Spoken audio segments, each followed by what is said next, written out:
The rain that fell over the Ypres salient in the autumn of 1917 wasn't just water. It was a cold, persistent drizzle that seemed to leach the color from the world, turning everything to a uniform shade of miserable gray mud. But the rain that killed 7 men in trench section 7B was different. It was a localized, whispering mist that arrived on a still dawn, smelling faintly of overripe peaches and pencil shavings. Captain Alastair Finch, a man who felt more at home among the clean lines of a chemical equation than the chaotic furrows of the Western Front, stood in the aftermath. He wasn't a soldier by trade. He was a chemist, plucked from a Cambridge laboratory and given the rank to make him audible. He wore his uniform like an awkward costume. His hands, usually stained with ink or nitrate, were now shoved deep in his coat pockets, clenched into fists. The scene before him was silent, save for the distant, rhythmic thump of artillery, the war's bored heartbeat. 7 bodies lay contorted in a dugout, their faces frozen in expressions of profound, silent horror, a strange, bluish tinge to their skin. No blisters, no characteristic mustard yellow burns of the German Yellow Cross shells. No rasping, drowning cough of phosgene. This was something else. Captain Finch, a young lieutenant, pale under his helmet brim, approached. Ordnance confirms no shelling in this sector last night. Not a single crump. The sentries swore it just rolled in with the fog. Finch knelt, ignoring the mud soaking into his trousers. He uncorked a small, specially made glass vial and carefully drew air from just above a dead soldier's tunic. He sealed it with a rubber stopper. The action was calm, methodical, a stark contrast to the brutality it documented. "See the positioning?" Finch said, his voice quiet, academic. They weren't caught in the open. They were sheltering here. The gas was heavier than air. It seeped in, filled this depression like a silent, poisonous bath. This wasn't a weapon of area denial. This was a targeted experiment. The word experiment hung in the air, colder than the drizzle. Back at the ramshackle HQ of the Special Considerations Unit, a grand name for a leaky Nissen hut near Popering, Finch found his commanding officer. Major Briggs was a relic of cavalry charges, now grounded and perpetually irritated by the unsporting, scientific nature of modern war. "Well," Briggs barked, not looking up from a logistics report. "More of Fritz's new tricks." "Not Fritz's, sir," Finch said, placing the vial on Briggs' desk. "At least, not the ones we know. The German arsenals use stabilizers derived from coal tar. This has traces of a different compound. A synthetic sulfur derivative I've only seen in theoretical papers. Pre-war journals. Experimental stuff." Briggs finally looked up, his bushy eyebrows meeting. "Theoretical? What the devil does that mean?" "It means, sir," Finch said, meeting his gaze, "someone isn't just using chemical weapons. They're inventing new ones, right here on the battlefield. And they're testing them in small, controlled bursts. Like a chef tasting a soup." The image was chilling. Briggs stared at the innocuous-looking vial. "A rogue chemist?" "Or chemists," Finch nodded. "This isn't industrial-scale production. It's boutique, precise, and terrifyingly advanced." That night, in his cramped corner of the hut lit by a single, sputtering electric bulb, Finch spread out his notes. Maps with 3 other strange, isolated incidents over the past 2 months. A French patrol found lifeless in a perfectly intact communication trench near Verdun, an Austrian gun emplacement gone silent on the Italian front, the men dead with the same bluish hue, a random section of Russian line on the Eastern Front, wiped out by a phantom fog. The pattern was there, hidden in the chaos of a global war.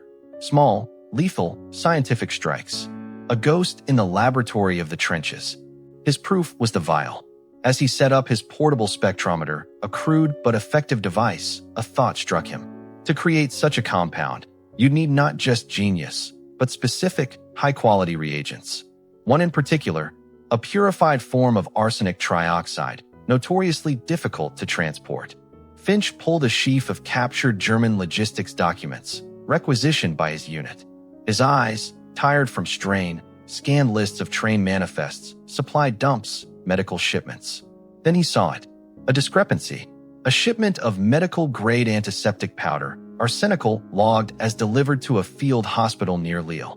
But the listed weight was off by a factor of 10, an amount that could sterilize a city. or serve as the base for an unimaginable quantity of new gas. His heart began to pound, a steady drumbeat against his ribs. This was no longer just a forensic puzzle. It was a trail. The ghost had left a footprint, and it pointed not to the front lines, but behind them, into the shadowy heart of occupied territory. A sharp knock on the hut door made him jump. It was the young lieutenant from the trench. "Captain, sir. Message from Major Briggs. You're to report immediately. They found another one. But this one's different." "How?" Finch asked, already grabbing his gas mask bag and leather satchel of tools. The lieutenant's face was grim. "There was a survivor, sir. A Belgian farmer, in a field near the lines. He's raving, but he says he saw the man who released the fog. He says he wasn't a soldier. He was dressed in black, like a priest." The word landed in the room like a live shell. The farmhouse was a huddled, dark shape against the bruised twilight sky. It sat in a scrap of no man's land that had been fought over, abandoned, and forgotten, its fields pockmarked with shell holes like the face of a pox-ridden giant. Inside, the air was thick with the smell of damp wool, wood smoke, and a sharper, medicinal tang. The survivor, old Henri, lay on a straw pallet by the hearth, his face the color of ash. A young British medic hovered nearby, looking helpless. Henry's eyes were wide, pupils dilated, darting around the room as if tracking invisible flies. His breath hitched in a wet, rhythmic rasp. Finch approached slowly, setting his bag down. "Captain Finch," he said softly in French. "I'm here to help. Can you tell me what you saw?" Henry's gaze snapped to him. His hand, knotted with arthritis, shot out and gripped Finch's wrist with surprising strength. "Le brouillard du diable," he whispered, the words scraping from his throat. "The devil's fog. It did not blow, it crawled. It hunted. Hunted." Finch kept his voice level, soothing. He pulled up a stool. "What made it hunt, Henri?" "Louis, the one in black. He stood at the edge of the copse, by the broken cart. He did not wear a soldier's coat. It was a long coat, like a professor, or a cure, but a cure of hell." Henry's eyes filled with a religious terror. He carried a box, a metal box with a nozzle. He turned a handle, like he was winding a gramophone. And the fog, it poured from the box. It did not rise.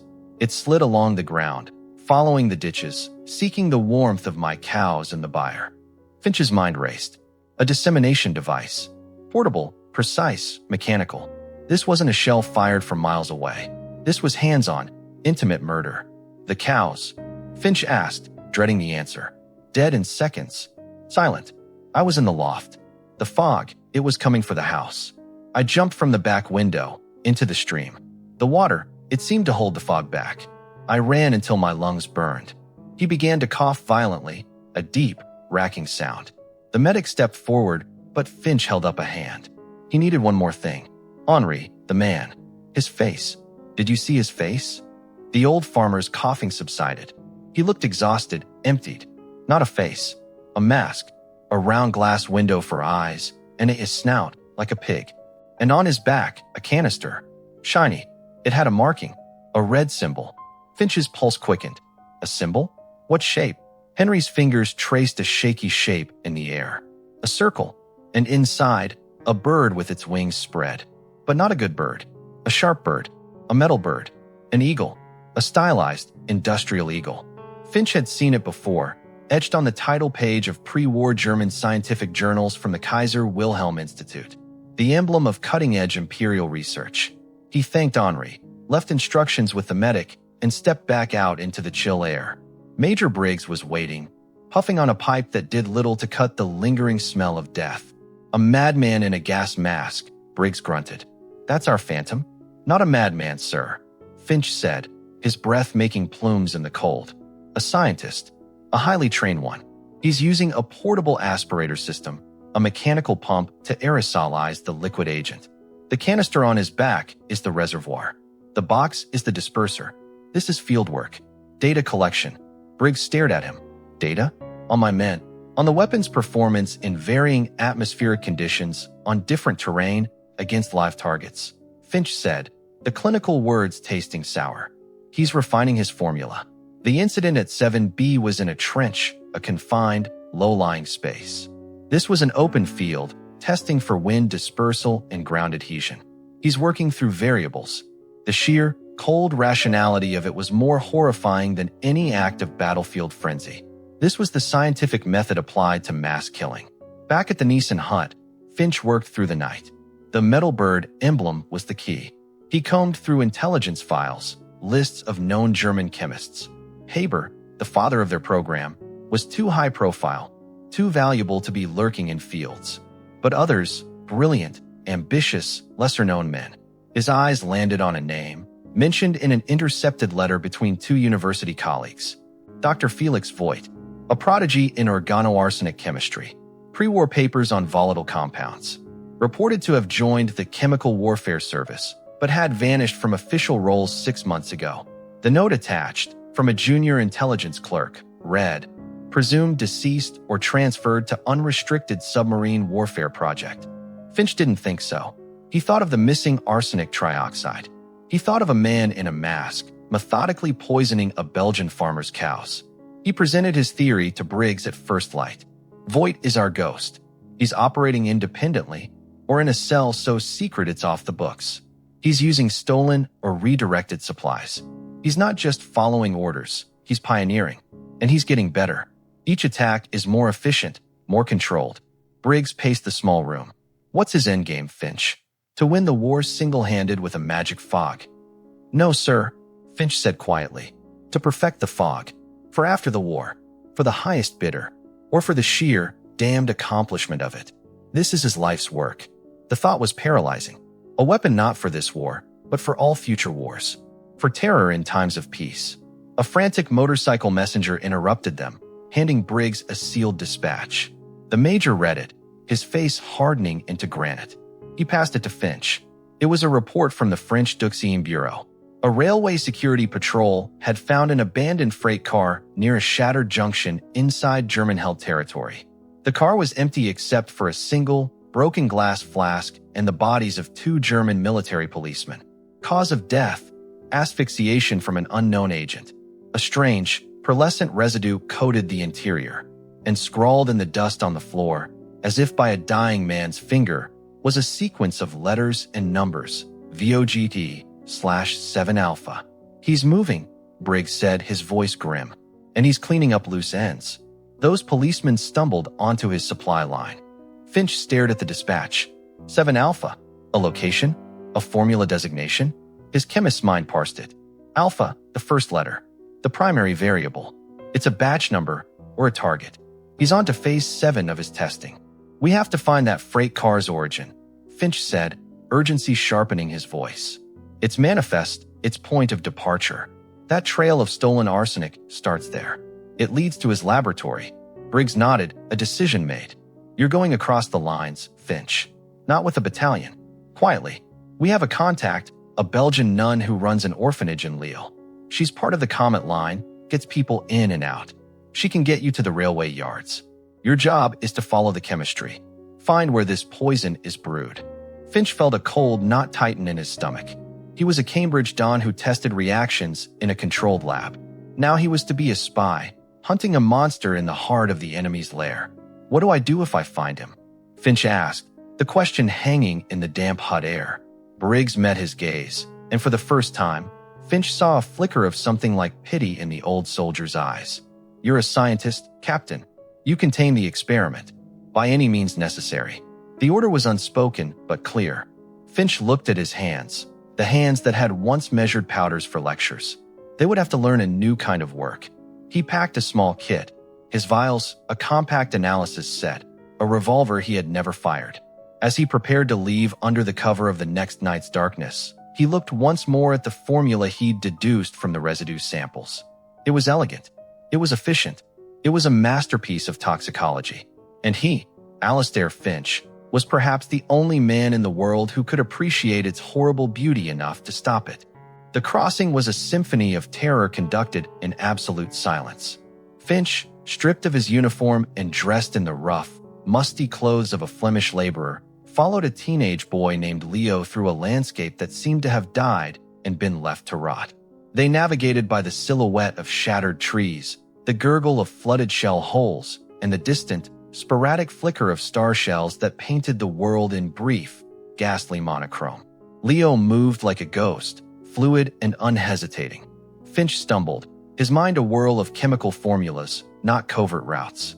Once, they froze, pressed into the cold mud as a German patrol crunched past mere yards away, their guttural conversation and the smell of tobacco smoke so close Finch could taste it.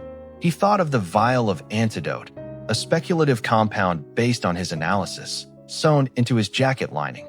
It was a hypothesis, nothing more. A prayer in a bottle. After an eternity of cold and fear, they reached a crumbling canal lock. A shadow detached itself from the stone. A small, slender figure in the dark habit of a nun. Captain Finch. Her voice was low, calm, and bore the sharp accent of the region. I am Sister Beatrice. Come quickly. The curfew patrol passes soon. She led him through a maze of back alleys in the outskirts of Lille. The city under occupation was a place of whispers and shuttered windows, the air thick with the smell of coal smoke and despair. The orphanage was a tall, narrow building that had seen better centuries. Inside, it was clean but cold, the sound of children coughing in distant dormitories a constant, sad refrain. In a small, Spartan office warmed only by a single candle, Sister Beatrice studied him. Her face was young, but her eyes were ancient.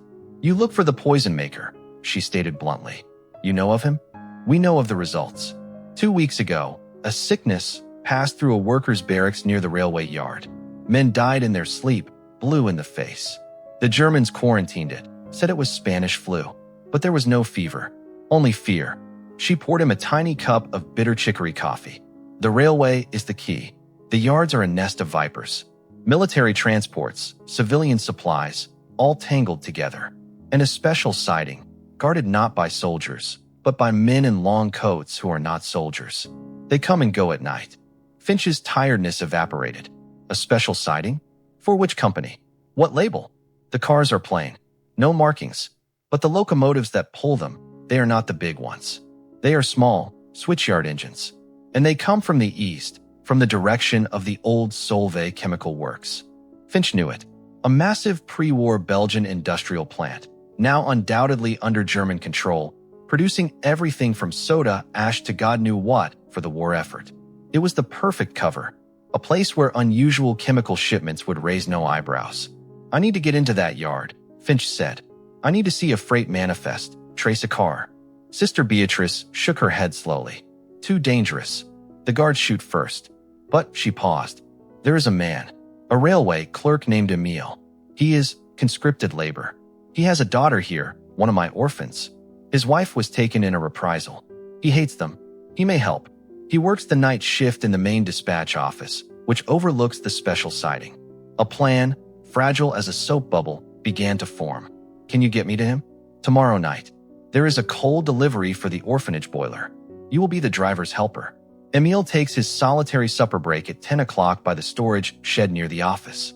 I will tell him you are coming. Her eyes held his. He is a broken man, Captain. Do not offer him hope. Offer him a chance to strike back. The next 24 hours were an agony of waiting, listening to the children's coughs, each one making him think of Henry's death rattle. He assembled his tiny kit, a pencil, paper folded small, a miniature camera disguised as a pocket watch, and the precious sample vials. The coal lorry stank and was freezing. Finch, face smudged with grime, hunched beside the silent driver as they passed through checkpoints with waved papers. The railway yard was a Dantean vision of noise and shadows under harsh arc lights. Steam hissed like angry serpents. Coupling cars clanged like monstrous bells. The lorry dumped its load in a coal bunker near the perimeter wall. Finch slipped away as the driver argued about an invoice. He moved low and fast, using piles of sleepers and stacks of crates as cover. The dispatch office was a lit cube on the second floor of a soot-blackened brick building. Below it, shrouded in comparative darkness, was a single, isolated siding. A train of 3 unmarked boxcars sat there, silent and ominous. No workers nearby, and at either end of the spur, a guard stood not in field gray, but in a long, dark coat. The men in long coats. He found the storage shed, the smell of old grease and wet wood. A thin, spectacled man in a shabby railway uniform jumped as Finch entered. Emile, Finch whispered. The man nodded, his hands shaking as he lit a cigarette. She said you would come. You are the chemist. I am. The special sighting. The unmarked cars. Where do they originate? Emil took a long drag. Sighting 7. They call it the Alphabon, the Alpha Line. It connects to the private spur of the Solvay Works Sector A, high security. The manifests are not kept here. They are brought by courier, sealed, and travel with the train. But I have seen the Weibull covers.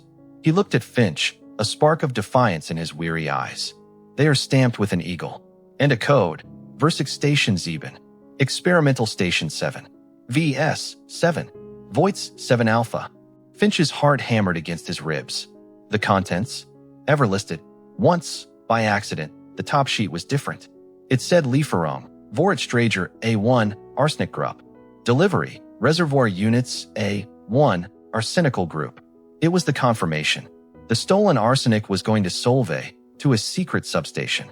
Dr. Voight's laboratory was there, a cancer growing inside an industrial giant. I need to see inside one of those cars, Finch breathed. Emil looked at him as if he were insane. Impossible. The guards. When is the next movement? Tonight. In 1 hour. The locomotive comes to collect them. They go back to Solvay for resupply. 1 hour. Finch's mind raced, scanning the yard layout, the paths of patrolling soldiers, the pools of light and shadow. He saw it then, a vulnerability. The cars would be pulled out. They would pass the coal bunker, where a large overflow pile created a blind spot against the perimeter wall for a precious 30 seconds. The coupling, Finch said urgently. Between cars. Is there a platform? A ladder? Emil understood. He nodded, fear and excitement battling on his face. Yes, a narrow walkway. You could not ride far. The speed. I don't need to ride far. I just need a sample. A scrape from the interior. He gripped Emil's arm. When the train moves, create a distraction. Near the main water tower. A small fire in a trash bin. Something to draw the eyes of the guards on the rear car for a moment. Emil swallowed hard, then gave a sharp, nervous nod. For my daughter, he whispered. The wait was the longest of Finch's life. He crouched in the icy, coal-dusted darkness behind the bunker, watching the sighting. Right on time, a small switch engine chuffed quietly into view, coupling to the 3 boxcars with a soft, metallic sigh. He saw Emil, a small figure shuffling near the water tower. A minute later, a plume of orange flame and black smoke blossomed from a pile of oily rags. Shouts in German. The guard at the rear of the train turned, took a few steps towards the commotion. Now, Finch darted from his hiding place, a shadow among shadows. He reached the moving train just as it entered the blind spot. The iron ladder was cold and gritty. He hauled himself onto the narrow walkway between 2 cars, the coupling mechanism clanking and shuddering beneath him. He pressed himself flat against the door of the rear car. The door was sealed with a heavy metal clamp, but there was a small, vented grill at the bottom, designed for airflow. He pulled a thin, flexible metal spatula from his sleeve and a glass vial. As the train began to accelerate out of the blind spot, he scraped frantically at the inner edge of the grill, collecting flakes of a crystalline, pearlescent residue. Light from a passing arc light flooded the area. He froze. A shout from ahead. The guard on the front car had turned and was looking back. Finch shoved the sealed vial into his shirt, slid off the walkway, and dropped the few feet to the ground, rolling into the deep shadow of the perimeter wall. He lay still, heart pounding in his ears, as the train clattered away into the night, taking its secrets with it. He had it, the unrefined product, the raw material of Voight's Devil's Fog. But as he pushed himself up, a new sound cut through the yard's rumble, the sharp, panicked whistle of a steam valve, and a chorus of angry German shouts converging near the water tower. They had found Emil. The sound of the shots, 2 sharp, flat cracks, echoed across the railway yard, silencing even the hiss of steam for a terrible second. Finch, pressed against the cold brick of the perimeter wall, felt the world lurch. Emil, the brave, broken clerk, was gone, extinguished for a trash bin fire in a moment's borrowed time. Grief and guilt were luxuries he couldn't afford. They would be searching for an accomplice. He had to move. He melted back into the labyrinth of coal piles and freight, the vial of residue of burning coal against his chest. Sister Beatrice's network had an emergency bolt hole, the cellar of a closed-down bakery, its ovens cold and its air smelling of old yeast and damp. For 3 days, he hid there, listening to the boots of patrols on the cobbles above, living on stale bread and watery soup brought by a silent old woman. In the dim light filtering through a street-level grate, he set up his miniature lab. Using a pocket microscope and drops of reagents from tiny, labeled bottles, he analyzed the pearlescent scrapings. The compound was a revelation of malice. It was an organoarsenical, as suspected, but bound to a novel chlorine-based carrier agent that allowed it to remain liquid and easily aerosolized at surprisingly low temperatures. The peach smell old Henri had described was a volatile aromatic byproduct, a signature. This was V7A, Voigt's 7th alpha variant. More stable, more persistent, and, Finch calculated with a chill, at least 3 times as toxic as the phosgene used in the big attacks. It was a masterpiece of death, and it was being perfected in Solvay Sector A. On the 4th night, Sister Beatrice came herself, her face drawn. "They are hunting the English spy," she whispered. "But they look near the barracks. They do not think a scientist would be here." Emile, he did not speak. He gave them nothing. She said it as both eulogy and instruction. "You cannot stay. The trail leads to the factory. You must go there." "A fortress," Finch murmured, studying a crude map she'd drawn from workers' gossip. "Not a fortress. A city. Thousands work there. Soldiers check passes at the gates, but inside, it is a maze of pipes and sheds and laboratories. You will be another faceless worker in a coat and cap." She produced a stolen identity card for a Francois Lemaire, a quality control assistant, and a grimy technician's uniform. "There is a shift change at 6 in the morning. You will go in with the crowd. Once inside, you are on your own." The Solvay works at dawn was a monstrous, belching island of industry in the flat Flanders landscape. Chimneys stabbed the smoky sky, pouring out plumes of yellow and gray. The noise was a constant, physical assault, the deep thrum of machinery, the shriek of steam whistles, the clang of metal. Finch, his heart a drum solo, shuffled with a crowd of sullen, tired men through the main gate. A board guard glanced at his forged pass and waved him through. He was in. The scale was overwhelming. He followed the flow of workers towards the main ammonia synthesis plant, then peeled off, heading east towards the older sectors, using the position of the chimneys as his guide. Sector A was cordoned off by a high, internal fence topped with barbed wire. The gate here was manned by 2 of the long coats, private security, their faces alert and cold. Finch kept walking past the gate, following the fence line. He found what he was looking for half a kilometer down, a corroded, disused drainage culvert that passed under the fence. It was clogged with foul-smelling sludge and probably led to a treatment pond, but it was an artery into the beast's heart. He waited until a shift whistle blew, masking the sound, then wriggled into the icy, viscous darkness. It was a claustrophobic crawl of 30 feet, the smell threatening to choke him. He emerged, filthy and stinking, into a ditch within the sanctum of Sector A. Here, the atmosphere was different. The noise was more muted, the air carrying a sharper, acrid chemical tang. The buildings were newer, lower, with powerful ventilation hoods on their roofs. And there were no ordinary workers. Men in laboratory coats or dark overalls moved with purpose between buildings. Guards patrolled at regular intervals. Finch cleaned himself up as best he could with handfuls of grass. He had to look like he belonged. He saw a stack of empty metal drums near a loading dock marked Leer, Rukferum. Empty, return. He grabbed a clipboard that had been left on a barrel and walked, head down, towards the most isolated building, a windowless, concrete block with multiple ventilation pipes and a single heavy door. As he approached, that door opened. A figure stepped out, lighting a cigarette. He wore a stained lab coat over a civilian suit. He had a sharp, intelligent face, pale from lack of sun, and eyes that scanned the yard with a restless, possessive intensity. It wasn't the mask that identified him. It was the posture of absolute authority, the way a guard nearby straightened slightly as he passed. Dr. Felix Voigt. Finch's blood seemed to freeze. He turned his back, pretending to examine his clipboard, listening to the man's footsteps recede. This was the ghost, the architect of the blue-faced dead. He looked ordinary, a tired, chain-smoking academic. The door to the concrete block began to swing shut on a pneumatic hinge. On impulse, Finch moved.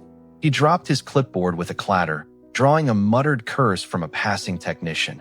and in the moment of distracted noise, he slipped through the closing door just before it sealed with a soft hiss. He was in an airlock. A red light glowed. He held his breath. A faint hum, then a green light. The inner door clicked open. The air inside was filtered, cool, and dry. The smell was overwhelming. That familiar, sweet rotten peach and pencil shaving scent, now concentrated, mixed with ozone and the underlying reek of arsenic. It was a large, high-ceilinged laboratory, brilliantly lit. It was chaos, but an ordered, brilliant chaos. Complex glass distillation apparatus bubbled and dripped with amber and clear liquids. A large, steel-walled chamber with thick glass portholes, a test chamber, stood in the center. On a long bench, neatly lined up, were the devices. Polished metal canisters with pressure gauges, connected to the same type of mechanical dispersion box old Henri had described. They were beautiful in their horrifying precision.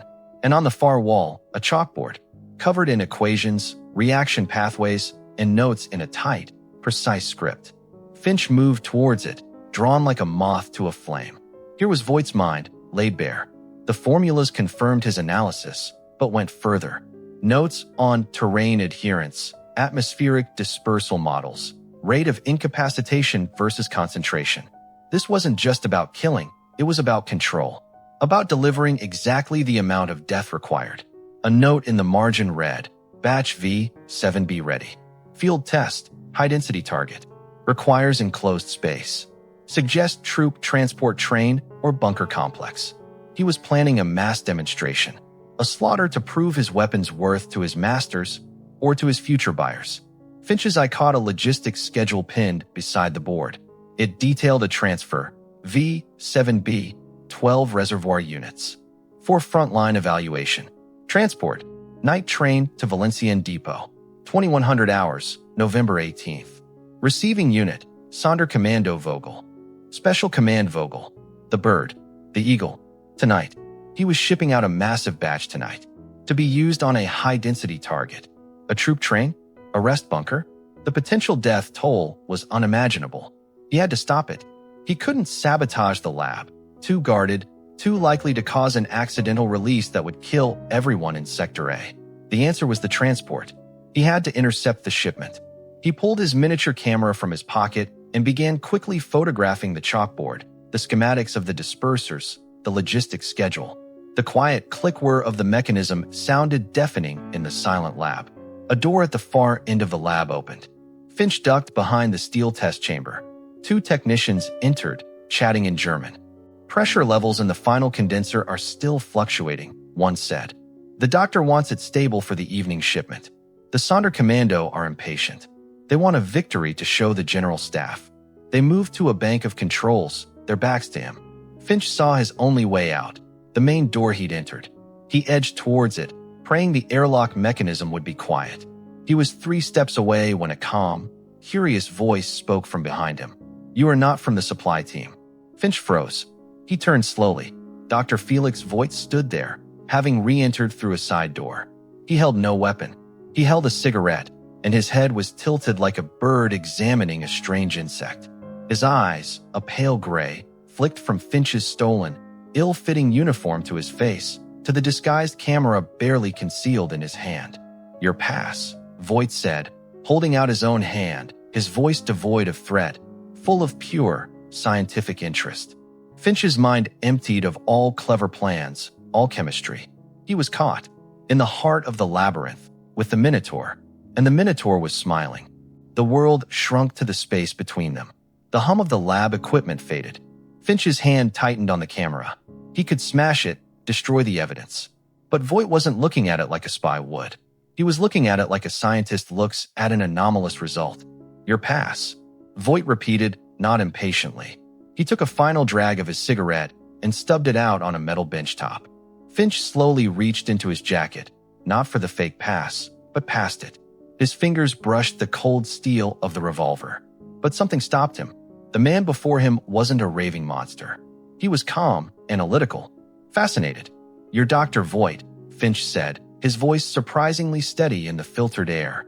A flicker of surprise, then pleasure, crossed Voigt's sharp features. You know my work. I've seen the results. In the field. At 7B. The farmer's field near Lille. Voight's gray eyes lit up. The topographical variation tests. And what was your assessment of the dispersal pattern in the trench environment? My models predicted a 90-second saturation time. Was it accurate? The question was so genuine, so devoid of guilt, it was disorienting. He was asking for peer review. It was efficient, Finch said, the word ash in his mouth. Efficiency is the only true metric, Voight nodded, stepping closer. He glanced at the camera. You are not a saboteur. You are a recorder, an observer. British intelligence? They sent a chemist? He sounded almost impressed. What is your name? Finch. Captain Alistair Finch. Finch. Voight rolled the name on his tongue. You published on catalytic agents and halogen reactions, 1912. The Journal of Physical Chemistry. Finch was stunned. You read it? Of course. It was elegant work. Wasted in a university. Voight gestured around his lab. This is where chemistry changes the world. Not in dusty journals. On the battlefield. In the geopolitical calculus of the future. He picked up a glass beaker containing a small amount of shimmering V7B liquid. This will end wars, Finch. Not prolong them. A single, decisive stroke. The ultimate deterrent. You're testing it on men, Finch said, his horror breaking through the surreal professional rapport. On targets, Voight corrected, with a slight frown. To gather data. The French patrol, the Austrian gunner, necessary field samples. Like your trench test. You understand the need for empirical data. I understand murder. Voight sighed, a teacher disappointed by a bright student's sentimentality. This is a new age. The old rules, the bayonet, the charge, they are sentiment. This, he shook the beaker gently, is clarity. He set the beaker down. You will be my guest. We have much to discuss. Your analysis of my compound would be invaluable. A fresh perspective. He meant it. He saw Finch not as a prisoner, but as a captured resource. A peer. The two technicians had stopped working, watching nervously. Finch saw his chance. Voight was between him and the side door, but the main airlock door was just behind him. He had one move. Your batch V7B, Finch said quickly, taking a step back towards the door. The chlorine carrier. It's unstable below 5 degrees Celsius. It will precipitate out in an unheated freight car. It will clog your dispersers. Your field test tonight will be a failure. It was a bluff, based on a slight instability he'd observed in his analysis. Voight's face changed. The calm professor vanished, replaced by the obsessed inventor. What? No, that's impossible. The calculations. He turned instinctively towards his chalkboard, his mind snagged on the scientific problem. In that second of distraction, Finch moved. He didn't go for the door. He lunged forward and swept the beaker of V7B liquid off the bench. Voight screamed, a raw, terrified sound utterly unlike his prior calm. Neen. The glass shattered on the concrete floor. The shimmering, peach-scented liquid pooled, beginning to vaporize instantly into a faint, deadly mist. Panic erupted. The technicians fled for the side door, shouting. Voight stumbled back, his eyes wide with terror at his own creation. He scrambled for a gas mask hanging on the wall.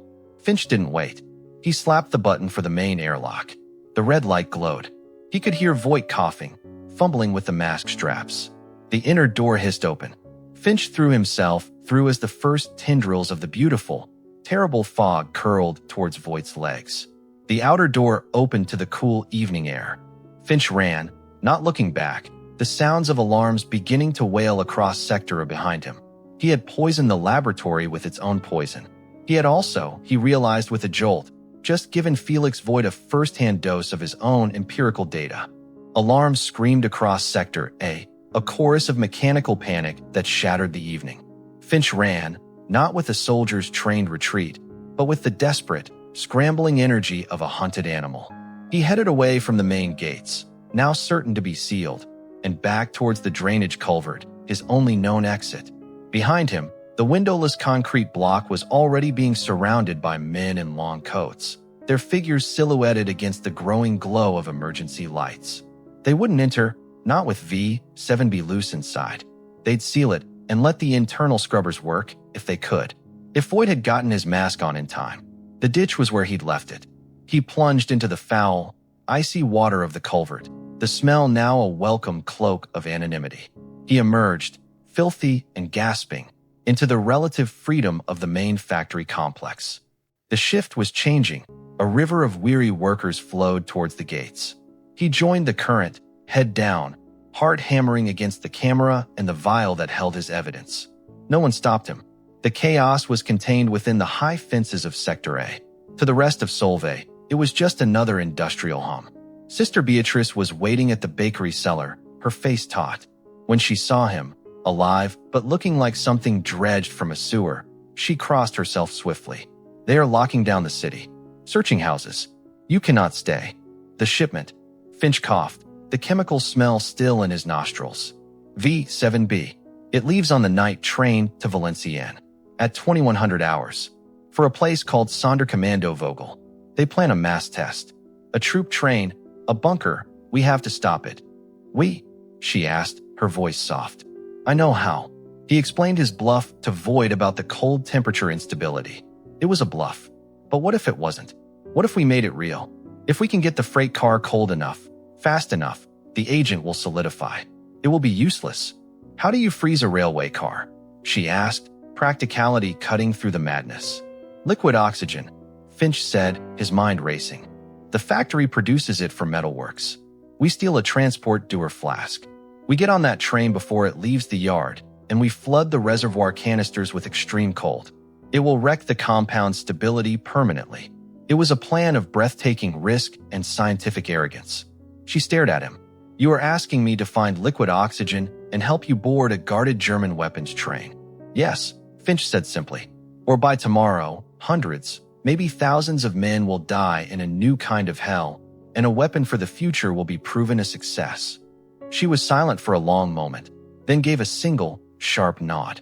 The oxygen store is near the main power plant. I know a foreman. He is sympathetic. The train will assemble in the classification yard before moving to the special siding for loading. That is your window. The next hours were a blur of terrifying preparation. The foreman, a man with deep lines of resentment on his face, provided them with a small, wheeled Dewar flask of liquid oxygen, dangerously cold, capable of flash-freezing flesh. He also gave them the cover of a hazardous materials transfer docket and 2 sets of greasy overalls. At 2030, under a moonless sky, Finch and Sister Beatrice, now looking like 2 grimy technicians, pushed their ominous flask towards the vast, shadowy labyrinth of the classification yard. The night train was there, an engine, 3 boxcars of ordinary supplies, and then the single, unmarked car at the rear, sitting on the special spur. Their car. 2 long-coated guards stood watch. The manifest check, Beatrice whispered, pointing. A clerk with a clipboard was walking from the engine rearwards, checking each car's number. This was their chance.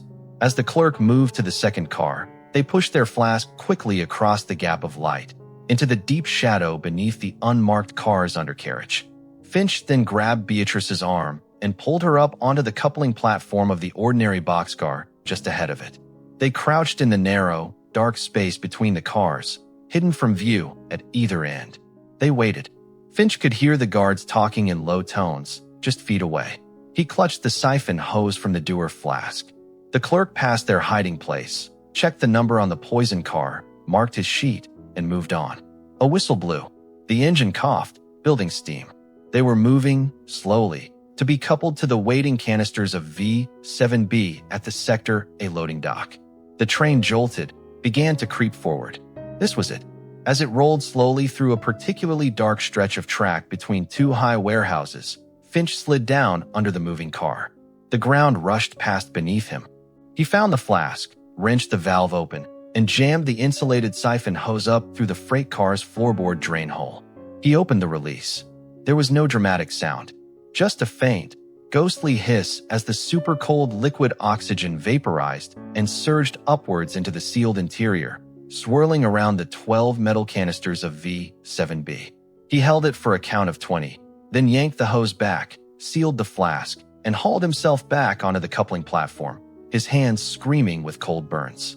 Sister Beatrice helped pull him up. Her eyes were huge in the dark. Done. Done. The science was sound. The intense, sudden cold would shatter the delicate chemical balance of Voight's masterpiece. It would turn into an inert, frozen sludge. The train stopped again at the Sector A siding.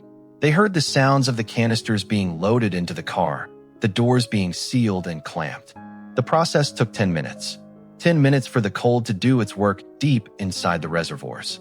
Then they were moving again, gathering speed, leaving the Solvay lights behind, heading for the front and the Sonderkommando Vogel. At the first sharp curve outside the city limits, Finch and Beatrice jumped. They hit the grassy embankment and rolled, coming to a stop in a ditch as the train, carrying its now useless weapon, clattered on into the war-torn night. A week later, Finch was back in the Nissen hut at Popering. He was clean, in his ill-fitting uniform, but he knew he'd never be the same man. The report on his desk was stamped verified. The night train had reached Valenciennes. The Sonderkommando Vogel, eager to test the wonder weapon, had set up a demonstration in a captured Allied bunker complex, using prisoners as subjects. When the disperser valves were opened, only a faint, frozen mist sputtered out. The compound had failed completely. Dr. Voigt, who had survived his own lab's poisoning but was badly injured and disgraced, was arrested by his own side for sabotage and incompetence. The special project was terminated. Major Briggs poured 2 glasses of whiskey. A clean burn, Finch. You poisoned the well. The weapon is gone. The chemist is finished. Finch took the glass but didn't drink. He thought of Voigt's bright, interested eyes, the elegant equations, the pursuit of clarity. He thought of Emile and old Henri and the 7 blue-faced men in Trench 7B. No, sir, he said quietly, staring at the amber liquid. The weapon isn't gone. The formulas are in my head. And in Voigt's. The science exists now. It's out of the box. I didn't end the experiment. I just contained this one sample. Briggs frowned, not understanding the weight of it. Finch finally took a sip. The whiskey burned, but it was a simpler, cleaner burn. He had won a battle, not a war. The age of the invisible, precise poison had dawned in a Belgian factory, and he, Alistair Finch, was perhaps the only man alive who knew its true, terrible cost.